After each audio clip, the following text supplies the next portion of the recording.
একটা হচ্ছে মমতা বন্দ্যোপাধ্যায়ের নেতৃত্বে আমরা এর প্রতিবাদ জানাচ্ছি, কোর্টে আইনত লড়ছি, রাস্তায় লড়ছি এবং এই লড়াই আমরা চালাবো এসআইআর এর বিপক্ষে।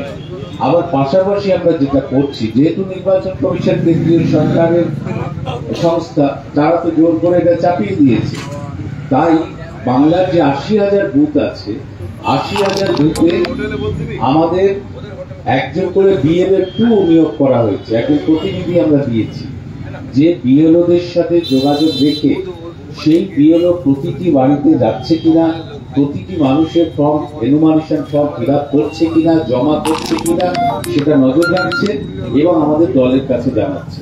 অর্থাৎ এই বিপদের দিনে তৃণমূল কংগ্রেস প্রতিটা জায়গায় আছে। আর কি করা হচ্ছে, আর প্রতিটি অঞ্চলে হেল্প ডেস্ক তৈরি করেছি আমরা, এবং এখানে আমাদের দলের সাধারণ সম্পাদক রাজ্যের, আপনারা জানেন যে কাসেম সিদ্দিকী সাহেব রয়েছেন, তিনি নিজের উদ্যোগে এখানে একটা ক্যাম্প তৈরি করেছেন আপনাদের সহযোগিতা করার জন্য। অর্থাৎ যারা এই এনুমারেশন ফর্ম ফিল আপ করতে পারবেন না বা বুঝতে অসুবিধা হচ্ছে, সে তাকে সহযোগিতা করার জন্য। অর্থাৎ আমরা দলের পক্ষ থেকে প্রতিটি মানুষকে সহযোগিতা করতে চাই, যাতে প্রতিটি নাম যেন ভোটার তালিকায় স্থান পায়।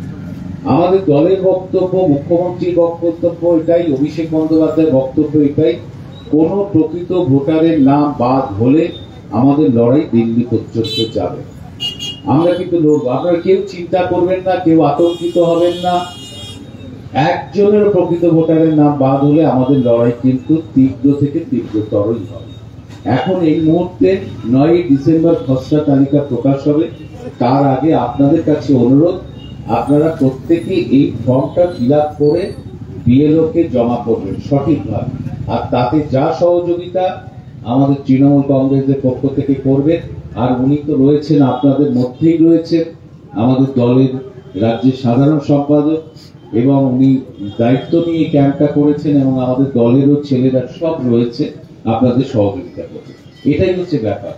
আসলে কেন্দ্রীয় সরকার মানুষকে হয়রানির মধ্যে ফেলতে চায়, কারণ যেহেতু তারা 10 বছরে কোনো ডেভেলপমেন্ট দিতে পারে। কেন্দ্রীয় সরকার নরেন্দ্র মোদী, অমিত শাহ কিন্তু কোনো ডেভেলপমেন্ট দিতে পারেনি। একটা ডেভেলপমেন্টের কথা কেন্দ্রীয় সরকার বলতে পারবে না যেটা গ্রাম গঞ্জে মানুষের কাছে এসে পৌঁছে। দেখুন, আমাদের দেশে 100 দিনের কাজ গরিব মানুষ পায়, এটা কে করেছে? কংগ্রেস সরকার করেছিল। আজকে কাজের অধিকার, খাদ্যের অধিকার, এই যে বিনা পয়সায় খাদ্য দেওয়া, এটা হচ্ছে খাদ্যের অধিকার, এটাও কংগ্রেস সরকার করে দিয়েছিল। রাইট টু ইনফরমেশন অ্যাক্ট, মানুষ তার তথ্য জানতে চায় সরকারের কাছে, কংগ্রেস করে দিয়েছিল। যত কাজ আগের সরকার করেছে, কিন্তু নরেন্দ্র মোদী বা এরা করেনি, কোনো কাজই করেনি বলে এরা একটা কৌশল নিয়েছে। কৌশলটা কি? মানুষকে ছুটিয়ে বেড়ায়। মানুষকে যদি ছুটিয়ে বেড়ায়, মানুষকে যদি তার, আমি বলেছি, তাকে যদি অস্তিত্বের সংকটে ফেলা যায়, তাহলে সে নিজেকে প্রমাণ করার জন্য নথির পেছনে ছুটবে, প্রমাণ করার জন্য ঠিক পেছনে ছুটবে। সে তখন আর কেন্দ্রীয় সরকার কি ডেভেলপমেন্ট করলো কি করলো না ভুলে যাবে। অর্থাৎ তার কেন্দ্রীয় সরকারের কাছে চাইতে পারবে না যে আপনি কি ডেভেলপমেন্ট করেছেন, কারণ মানুষ তখন ছুটে বেড়াচ্ছে নিজেকে প্রমাণ করার জন্য যে দেশের মানুষ। দেখুন, নোটবন্দি করেছিল, আপনাদের মনে আছে, নোটবন্দি যখন করলো, বললো যে দেশের সন্ত্রাসবাদকে ধ্বংস হবে, এতে জাল টাকা ধরা পড়বে। নোটবন্দিতে কোটি কোটি মানুষ ব্যাংকে লাইন দিলেন, আপনারা হয়রান হলেন, 100 জনের উপর মানুষ মারা গেল, কিন্তু জাল টাকা তো ধরতে পারলোই না, সন্ত্রাসবাদও দমন করতে পারলো না। এই দিল্লিতে এতজন মানুষের প্রাণ চলে গেল। তার মানে মানুষকে কিন্তু ওরা ছুটিয়েছিল। তারপর আধার কার্ড করলো, আধার কার্ডের সাথে আপনাদের ছোটালো, আধার লিঙ্ক করার জন্য আপনাকে বিড়ম্বনায় ফেললো, আপনি ছুটতে থাকলেন। এখন বলছি এসআইআর এর সময় বলছে আধার কার্ডের কোনো দাম নেই, ওটা পরিচয় পত্র হিসেবে গণ্য করা যাবে না। ভুল। মানুষের সাথে এই যে প্রতারণা করে চলেছে, কখনো বলছে এনআরসি করবো ভয় দেখাচ্ছে, কখনো হিন্দু মুসলমানের মধ্যে বিরোধ তৈরি করে দিয়ে একটা অশান্তি তৈরি করার প্ল্যান করছে, আবার কখনো এসআইআর করে বলছে এবার আপনি প্রমাণ করুন আপনার ভোটার তালিকায় নাম থাকবে। তার মানে আপনি ছুটতে শুরু করলেন, মানুষ ছুটতে শুরু করলো, ফর্ম ফিল আপ কোথায়, ডকুমেন্ট কোথায়, জমির দলিল কোথায়, বার্থ সার্টিফিকেট। আপনি বলুন তো, যে প্রতি বছর যে যখন বন্যা হয়, মেদিনীপুর জুড়ে বন্যা হচ্ছে, আমাদের আরামবাগ খানাকুলে বন্যা হচ্ছে, উত্তরবঙ্গে হচ্ছে, গরিব মানুষের মাটির বাড়ি ধুয়ে চলে যায়, তার ডকুমেন্ট কোথা থেকে থাকবে? এই গরিব মানুষগুলো তার তথ্য, যে 11টা ডকুমেন্ট চেয়েছে, সেই 11টা ডকুমেন্টের মধ্যে যে কোনো একটা দেওয়া, এটা অনেক গরিব মানুষের পক্ষে অসম্ভব।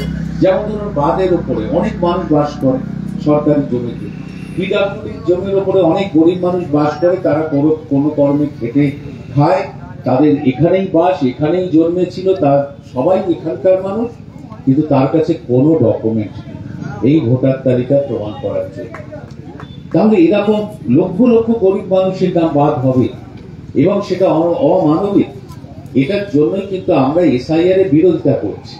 আপনারা মনে রাখবেন, আমরা যেমন সহযোগিতা করছি, এটার কিন্তু বিরোধিতা করছি যে এসআইআর বন্ধ কর, যে ভোটার তালিকা আছে তাতেই যাতে ভোট হয়। আমরা এটা জিতবো, আপনি নিশ্চিত থাকতে পারেন, আমরা এটা অবশ্যই জিতবো। পাশাপাশি এই যে মানুষের যে নাম তোলার ক্ষেত্রে যে সমস্যা হচ্ছে, সেটার সহযোগিতাটাও তৃণমূল কংগ্রেসই করছে। এটা হচ্ছে দায়িত্বশীলতা। বিরোধীরা বলছে কি, তৃণমূল কংগ্রেস দুরকম নীতি নিয়েছে, একদিকে বলছে বিরোধিতা করা, আর একদিকে আবার এসআইআর এর কাজে যুক্ত হয়েছে। আমি বলেছি না, এটা দুরকম নীতি নয়, এটা হচ্ছে দায়িত্বশীলতা।